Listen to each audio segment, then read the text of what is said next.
Good day, everyone. In this YouTube video, we are going to continue. Hindi naman continue. This is just an update. So, this month of June will be just updates. So, about what's gonna happen, no, in the foreseeable future. What's about the next couple of days? I've heard a lot of prophets that's gonna be unleashing the 3 days of darkness. The Lord has been in repeat, no? Magdilang anghel nawa, 3 days lang. So, there will be some prophets that might remind you of the zombie attacks. So, well, here's the thing. The Lord is not really telling. I don't know. Not a lot of people is not interested, but here is one plague that the Lord has wants you to know that it's gonna happen in the future as well. Kasabay siya ng darkness. I don't know, sabi ni Lord, which order. I'll still have to decide on that one. Which order is which, no? So, there will be plagues in the animals. Yung animals mismo ang gagamitin ng Diablo para atakihin yung mga tao. Yan. So, sa mga takot sa ipis, manda na kayo. Takot kayo sa ahas, manda na kayo. The devil has planned to do something with the animals. Aside, iba ba to sa zombie, iba ba to. So, and as we know, dogs contains rabies, cats has rabies, the snakes has sting. So, isang kagat mo lang, it's over for you. So the zombie effect will not just be exclusive to the vaccine, no. It's also gonna be happening with the animals. They will be violent. So yung demonyo i-alter nila ang natural instinct ng hayop to, instead of attacking their prey, they will think humans as their prey. Even though even though humans are big to a lot of these animals like that, dogs, rats, cats, they will treat humans as their prey. So, kakagatin nila, sasakmalin nila. So, these are some of the plans that the devil has on mind. So, sabi ng devil, patay pa. Aminado naman yung devil na hindi lahat ng bakuna may virus. Kasi, kung lahat, mahalata nila yun. Hindi naman yung demonyo na, hindi naman sila mangmang na, baka mahalata kasi sila dun pagka ginawa nilang gano'n. Yeah, that's what the devil has been, so knows. Alam nila yan na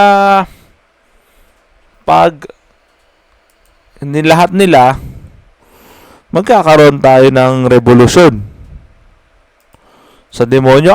Ba't ganun? So, ngayon, mga pasundot-sundot lang. Pasundot-sundot lang ang, hindi nila lalahatin. So, talagang wais talaga itong mga hinayupak na demonyo na to. Biray mo, I don't know how will they do it, but they will alter the animal's brain na yung human yung gagawing yung humans ang parang prey sa mga hayop. Sabi ko, tindi nito. So talagang yung zombie effect talagang hindi lang sa vaccinated, pati yung mga unvaccinated. Ayan na nga sabi nung demonyo Paano naman yung nag-usap-usap kasi sila? Paano naman yung mga talagang nanindigan na kasi marami rin daw na unvaccinated, hindi rin talaga ano kay Lord, para may duda lang talaga sila based on their cognitive knowledge. Pero ito, wala silang takas dito. Talaga naman. So, deadly, sabi. Pero, well, should we be scared as true saints of the Lord na, ay, mayroong demonyo, ay, may animal attack? Not really. Sabi nga sa Psalm 34, no? Many are the afflictions of the saint, but the Lord shall deliver them from all. Lahat naman ililigtas ka naman ng Lord. So, nothing should you be anxious about.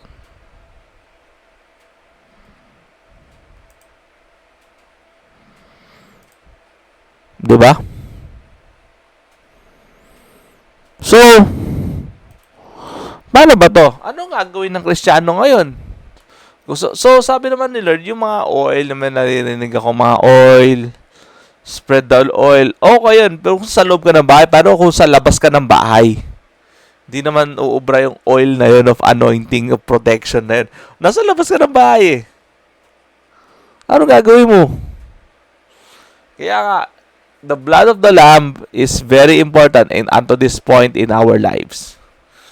Guys, mga kapatid sa Panginoon, 2026 is about time for us to reconsider our priorities, to go back to the Lord. Or else, it might be too late for us. Kasi ang gagawin kasi ni Lord kasi dyan, so, pag nakita nila yung taong, yung talagang Kristiyano, yung mga hayop na yan, makikita nila yung dugo ng Panginoong Hesus. Yung dugo na yan, it will negate everything that the devil has planned. Di ba sabi nga, no weapon formed against you shall prosper. Manenegate yon, yung mga hayop iiwas sa'yo. Because they know, even these animals know the living God. I tell you, even the animals can acknowledge, even the trees, even the air and the wind and the waters follows the pattern of the Lord. Therefore, they know that there is a creator behind them.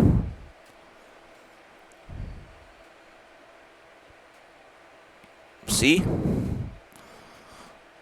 Once you